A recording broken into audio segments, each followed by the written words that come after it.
आज मेरी शादी होने वाली थी। बेबी कई मन्नतों और मुरादों के बीच मेरी उम्र 30 साल के ऊपर हो गई थी। लेकिन जो रिश्ते मेरे लिए आते थे वो मेरा घेरा सांवला रंग देखकर वापस चले जाते थे। लेकिन भला हो इस मोबाइल फोन का, जिसकी वजह से आज मेरी पसंद की शादी होने जा रही थी। मेरी बस इतनी ही गलती थी कि मैंने लड़के को अपनी फोटो फिल्टर लगाकर दिखाई थी। शादी के बाद मेरी भाभी कमरे में आई और मुस्कुरा कर कहने लगी, पार्लर वाले के हाथ में तो जादू है। कैसा रंग रूप निकाल के रख दिया है तुम्हारा।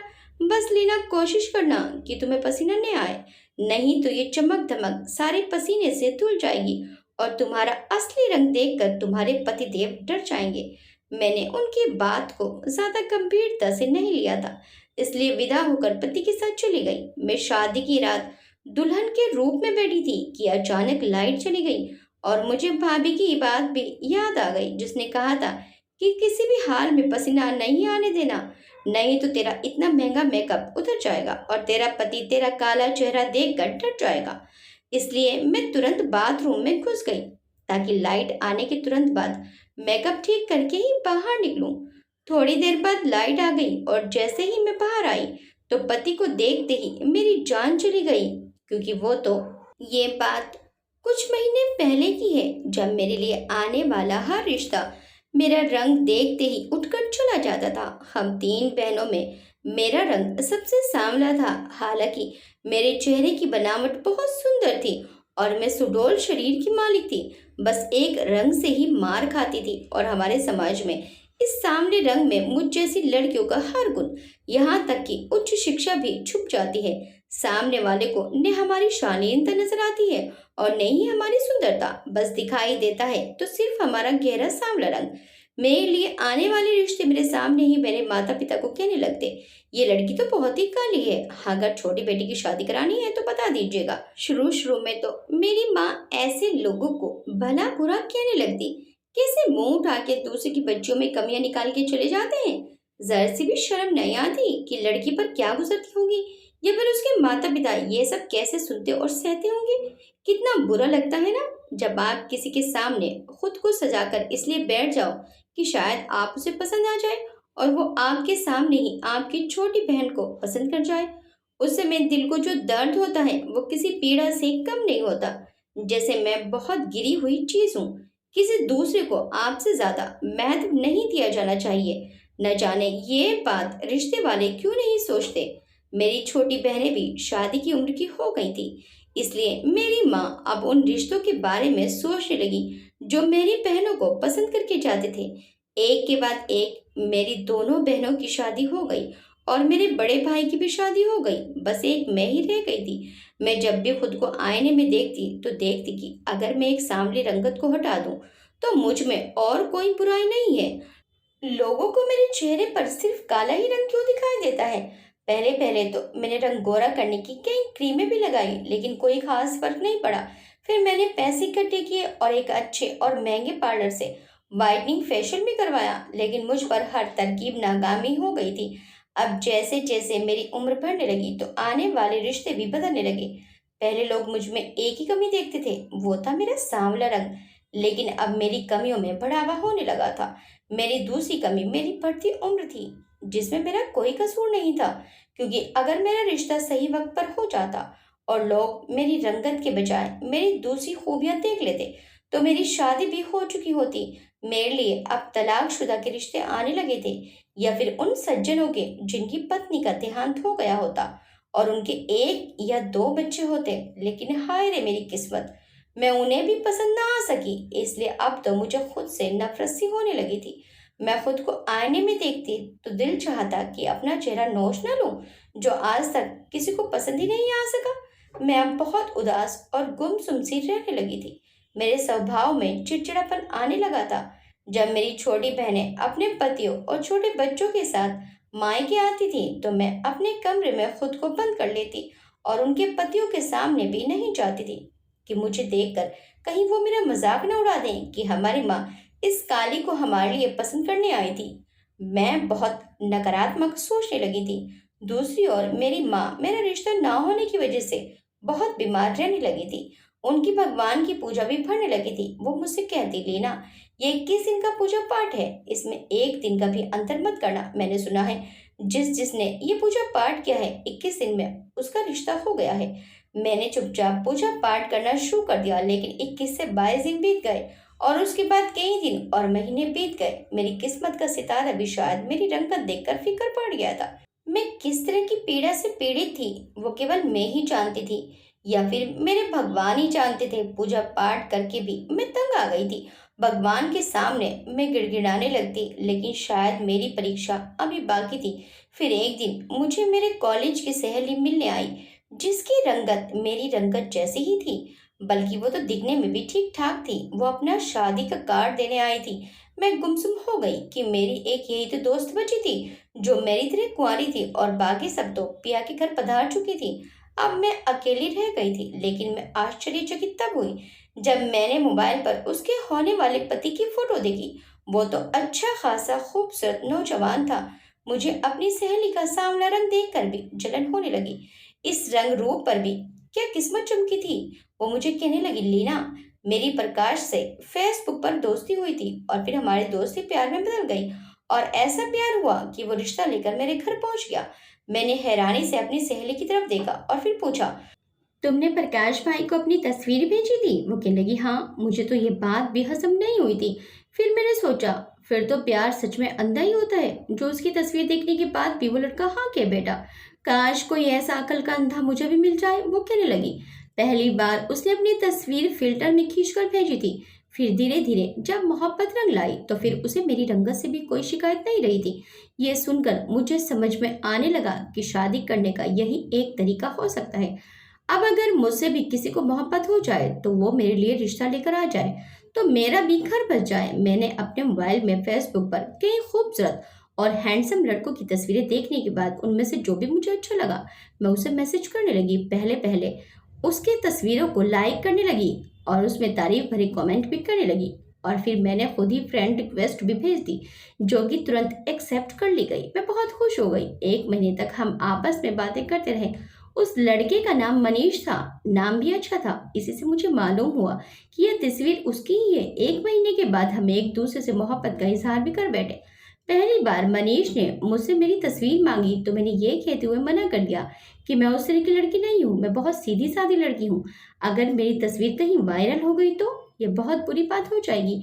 मनीष ने कहा कि वह मुझे पसंद करने लगा है और वो मेरे बारे में गंभीरता से सोचने लगा है, इसलिए मुझे देखना चाहता है। मुझे अपनी सहेली की बात याद आ गई। मैंने सोचा कि दिखने में तो मैं भी बहुत खूबसूरत हूँ, तो क्या चुने कि मैं फिल्टर से अपना रंग गोरा करके उसे अपनी तस्वीर भेज दूँ।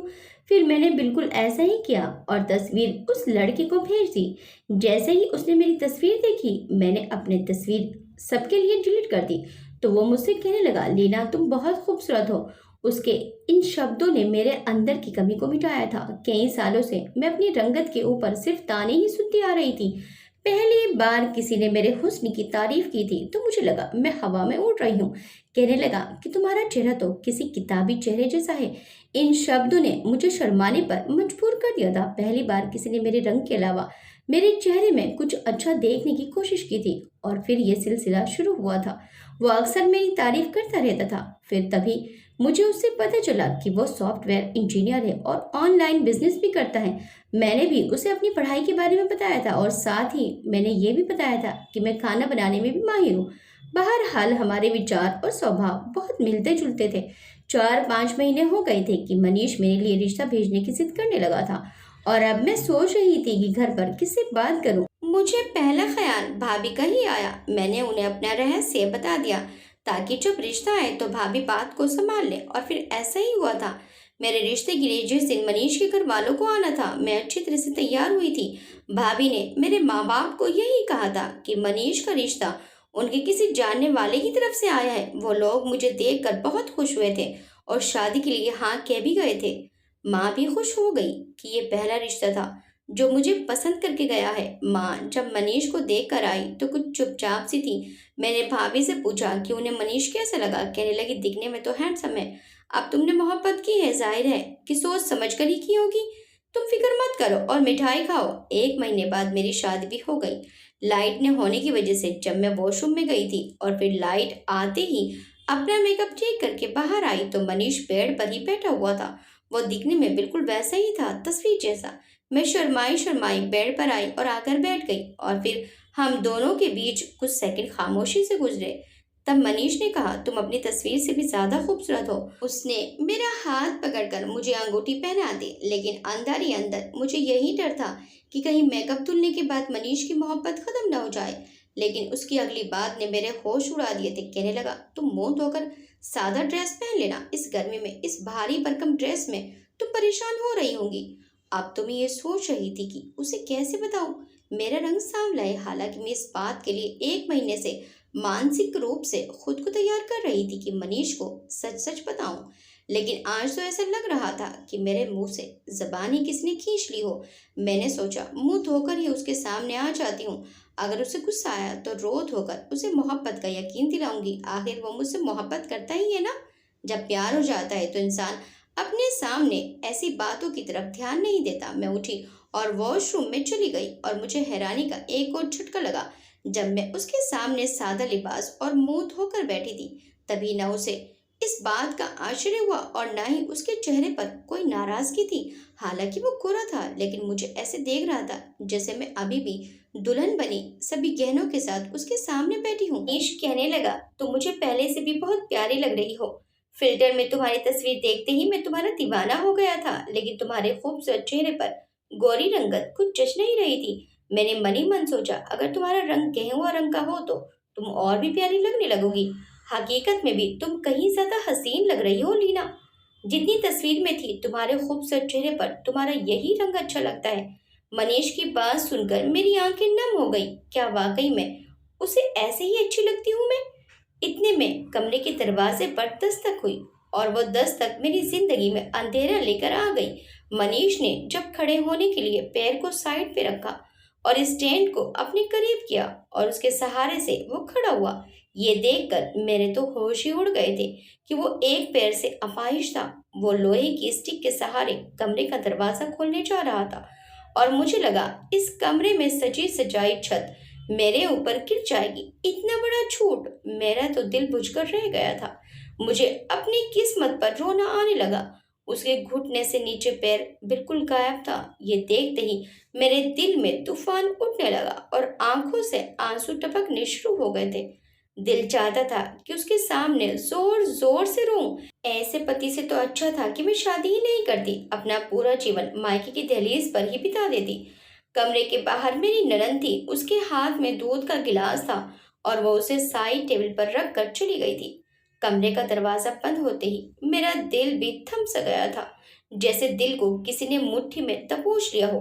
अब मुझे अपनी माँ की चुप्पी का कारण समझ में आ गया था। भाभी का क्या था, वो तो चाहती भी यही थी कि भाई के सिर से बोझ भी उतरे और वो अकेली घर में राज करती रहे। मेरी माँ तो मेरे लिए पहले से ही चिंतित थी और बीमार थी। मेरे चाहने पर भी मेरे आंसू थम नहीं रहे थे। मैं सिसकियों से रो रही थी। मनीष मेरे सामने आकर बैठ गया और कुछ देर मेरी ओर देखते रहे और बोलने लगे, तुम्हारी माँ ने और तुम्हारी भाभी ने तुम्हें कुछ नहीं बताया। मैंने तो उन्हें सब कुछ बता दिया था। शायद मेरे रोने की वजह वो जान गए थे। मैंने उनकी ओर शिकायत भरी नजरों से देखा और फिर बोली, ये बात आपने मुझे पहले क्यों नहीं बताई। मेरी बात पर वो बोलने लगी कि हमारा रिश्ता बातें जाहिर करने का नहीं था। लीना, देखने से पहले ही हमने एक दूसरे को पसंद किया था। एक दूसरे के बारे में बात तो बाद में हुई थी। हम पहले ही अपने प्यार का इजहार कर चुके थे। तुम्हें मेरी आदत और मिजाज पसंद था और मुझे तुम्हारी। अब मैं क्या कहती कि मैंने तो 100 लड़कों को देखकर उसे पसंद किया था। पता नहीं क्यों, लेकिन जैसे ही मनीष ने मेरा हाथ थामा, मैंने झटके से उनका हाथ पीछे किया और उठकर सामने सोफे पर बैठ गई। कुछ देर के लिए तो वो मेरी तरफ हैरानी से देखते रहे और फिर खामोशी से बिस्तर पर लेट गए। मेरी शादी को 15 दिन बीत चुके थे, लेकिन मैं मनीष से ठीक से बात नहीं करती थी। मेरे साथ धोखा किया गया था, लेकिन मेरी सास मेरी विनम्रता से बहुत खुश हुई थी। मेरी नंदे जब घर आती तो मेरे हाथ का बना लजीज खाना खाकर मेरी तारीफ करती नहीं थकती। जब मैं उन्हें अपने पति के साथ आते जाते देखती तो मेरा दिल अंदर ही अंदर चलता रहता था। मेरा पति तो इस काम के लिए भी सक्षम नहीं था कि मुझे मोटरसाइकिल पर कहीं ले जा सके। पहले पहले तो मनीष मुझसे मेरे व्यवहार के बारे में पूछते रहे, लेकिन जब मैंने कोई जवाब नहीं दिया तो वो चुप हो गए। बस अपने लैपटॉप पर काम करते रहे और मैं दूसरों के पतियों को चलते फिरते देखकर मन ही मन में जलती रहती थी। मनीष को हमेशा बिस्तर पर या सोफे पर उठते बैठते मुश्किल महसूस होती थी, लेकिन मैंने कभी उनका हाथ पकड़कर उन्हें उठने या बैठने में मदद नहीं की थी। मैं बस तिरस्कार से मुंह घुमा लेती थी। मेरे वो गुण जो आज तक किसी रिश्ते देखने वाले को नजर नहीं आए थे, लेकिन मेरी सास और नंदे मेरी तारीफ करते नहीं थकती थी। वापस लौटने का मेरे पास कोई रास्ता नहीं था, इसलिए जब रहना यही था तो दिल तो लगाना ही था। मनीष जब भी मुझसे अपनी जरूरत की चीजें मांगते तो मैं उन्हें गुस्से में जवाब देती थी। अपने अंदर की घुटन अब मुझसे बर्दाश्त नहीं हो रही थी, लेकिन वो मेरी हर कड़वाहट चुपचाप सुन रहे थे। ऐसा करते हुए मुझे मेरे शब्दों की कठोरता का जरा सा भी एहसास नहीं होता था। मैं ये तक कह देती थी कि आपका हर काम मुझे करना पड़ता है। अगर आप अपाहिज ना होते तो मुझे भी इतना काम ना करना पड़ता। मैं तो आपके साथ कहीं बाहर भी नहीं जा सकती। लोग कैसी कैसी नजरों से देखेंगे मुझे। मेरी बात का भी वो कोई जवाब नहीं देते थे। उन्होंने बस एक खामोशी अपने साथ रखी थी, बस इतना कहकर कि तुम मेरा काम मत किया करो। हालांकि मैं उनका काम ज्यादा करती भी नहीं थी। ज्यादातर वो घर पर ही रहते थे, क्योंकि उनका सारा काम लैपटॉप पर ही होता था और वो अपने कमरे में ही रहते थे।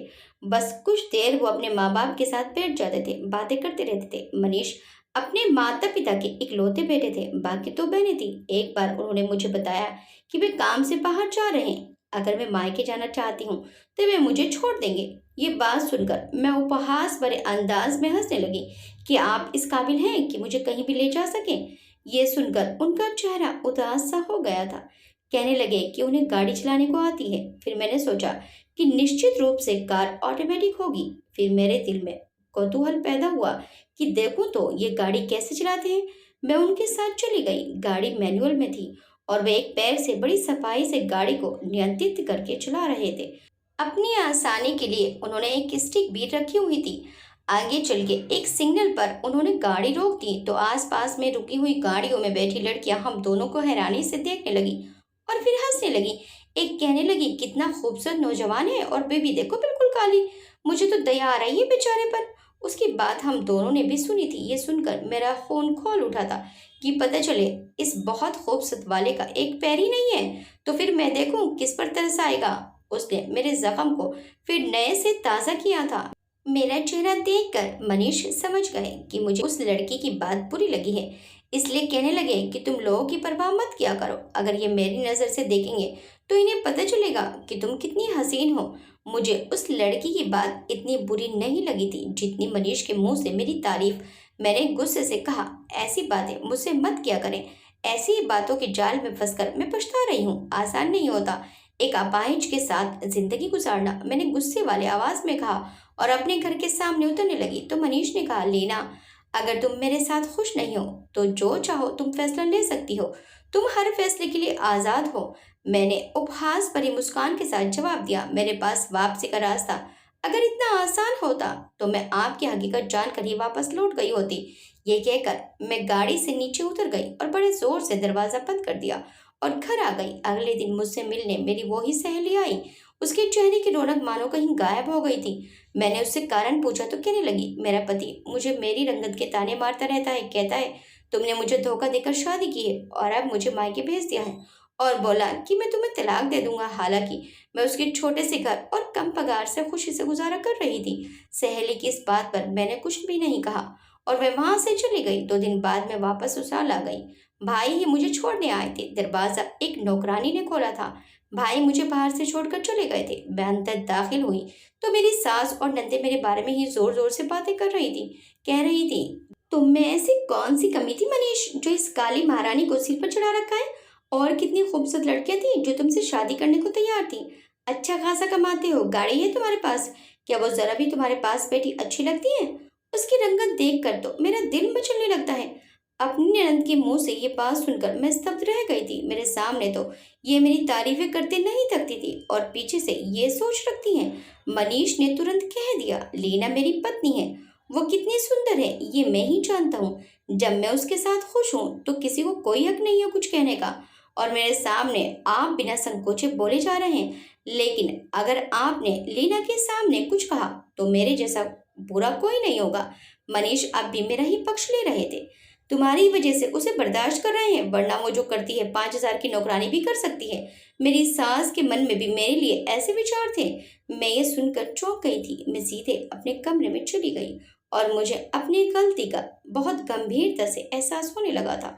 अगर मुझे इस घर में सम्मान मिल रहा था तो इसमें मेरा कोई कमाल नहीं था। वो मनीष ही थे जो मेरी ढाल बने हुए थे। जब मनीष कमरे में आए तो मुझे देखकर हैरान हो गए। कहने लगे, तुम कब आई? मैंने कहा, सही वक्त पर पहुंच गई थी। फिर मैं उनके करीब गई और उन्हें सहारा देते हुए बिस्तर पर बैठा दिया और खुद फर्श पर उनके पैरों के पास बैठ गई। वो मुझे इस तरह अपने पैरों में बैठी देखकर हैरान रह गए। कहने लगे, लीना, तुम यहाँ क्यों बैठी हो? वे अभी अपनी बात पूरी भी नहीं कर पाए थे कि मैं फूट फूट कर रोने लगी और अपने बर्ताव की माफी मांगने लगी। वो मुझे चुप कराने लगे। मैं समझ गई थी कि दिखने वाली कमी महत्व नहीं रखती। इंसान का इंसान होना सबसे ज्यादा महत्व रखता है। मनीष ने मुझसे मोहब्बत की थी, इसलिए मेरे अंदर की कोई कमी उन्हें कमी नहीं लगती और मैंने उनका चेहरा देखकर उनसे मोहब्बत की थी, इसलिए उनकी बाहरी कमी को देखकर दिल सहम सा गया था। वक्त रहते मुझे अपनी गलती का एहसास हो गया था और मेरे पास एक आदर्श पति था। आपको ये कहानी कैसी लगी हमें कमेंट करके ज़रूर बताइएगा। वीडियो अच्छी लगी तो वीडियो को लाइक शेयर सब्सक्राइब करना मत भूलिएगा। मिलते हैं नेक्स्ट टाइम एक अच्छी सी कहानी के साथ। Till then, bye bye.